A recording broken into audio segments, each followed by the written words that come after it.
ગાંધીનગર સ્થિત કમલમ કાર્યાલયમાં આજે પ્રદેશ ભાજપની એક બેઠક યોજાવા જઈ રહી છે અને આ બેઠકમાં સીએમ રૂપાણી, પ્રદેશ અધ્યક્ષ જીતુ વાઘાણી પણ હાજર રહેશે।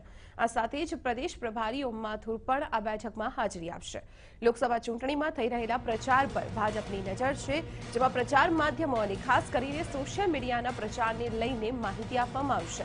આપણે જણાવી દઈએ, પ્રદેશ ભાજપ કાર્યાલય ખાતે કમલમ ખાતે આજે પ્રદેશ ભાજપની એક મહત્વપૂર્ણ બેઠકનું આયોજન કરવામાં આવ્યું છે। શક્યતાઓ છે કે આ બેઠકમાં લોકસભા ચૂંટણીને લગતા મુદ્દાઓ પર ચર્ચા થઈ શકે છે। તેમાં પ્રચાર માધ્યમો, સોશિયલ મીડિયા પરના પ્રચાર મહત્વનો મુદ્દો રહે તેવી શક્યતાઓ છે।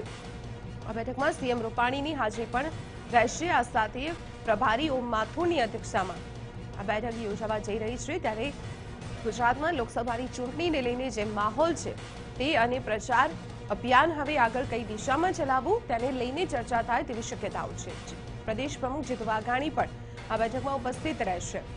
ત્યારે આ બેઠકમાં ચૂંટણીને લઈને ચર્ચા વિચારણા કરવામાં આવશે।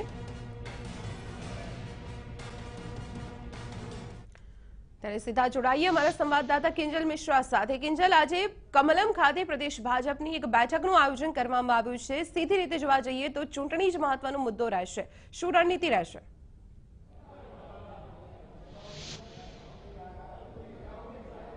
जी दीपाली, पहला तो आपने सीधा दृश्य बतावવાનો प्रयत्न કરીએ છીએ કે કમલમ ખાતે જે અપેક્ષિત છે 150 થી પણ વધારે જે પ્રદેશ હોદ્દેદારો છે, કાર્યકર્તાઓ છે જે અપેક્ષિત છે તેમના આગમનની શરૂઆત થઈ ચૂકી છે। 10:30 કલાકે આ જે બેઠક છે બેઠકનો પ્રારંભ થવાનો છે।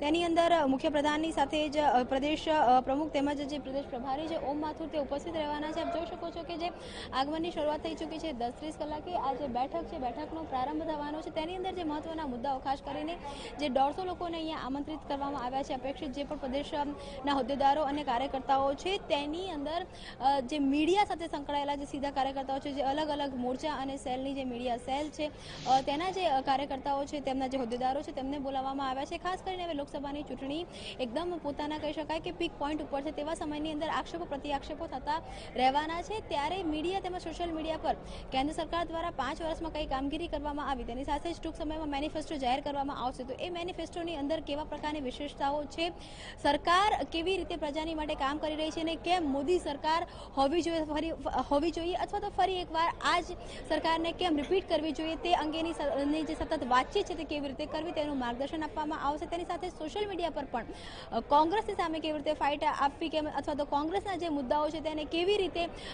ક્રિટિસાઇઝ કરવા અથવા તો એ કહી શકાય કે જે વાક યુદ્ધ હોય છે, વાક યુદ્ધની અંદર કઈ વાતોનું ધ્યાન રાખવું, આ તમામ મુદ્દાઓ પર આજે માર્ગદર્શન આપવામાં આવશે। 10:30 કલાકેથી આજે બેઠક શરૂ થશે, તે લગભગ 12:30-1 વાગ્યા સુધી ચાલશે અને કહી શકાય કે ચૂંટણી પહેલાની આ ખૂબ જ મહત્વની બેઠક માનવામાં આવી રહી છે, જેની અંદર પ્રદેશમાંથી 150 થી પણ વધુ પ્રદેશના જે કાર્યકર્તાઓ અને હોદ્દેદારોને બોલાવવામાં આવ્યા છે। જી કિંજલ, આભાર માહિતી આપવા બદલ। તો આજે મહત્વપૂર્ણ બેઠક કહી શકાય ભાજપની, કારણ કે લોકસભાની ચૂંટણી દરમિયાન કઈ રીતે લોકો સમક્ષ પહોંચવું, મીડિયા સમક્ષ કેન્દ્ર સરકારની અને રાજ્ય સરકારની કામગીરીને કેવી રીતે પહોંચાડવી અને આગામી લોકસભાની ચૂંટણીને લઈને વોટ બેંકને ભાજપ તરફ કેવી રીતે વાળવી તે સમગ્ર બાબતે લઈને અહીં ચર્ચા વિચારણા કરવામાં આવશે।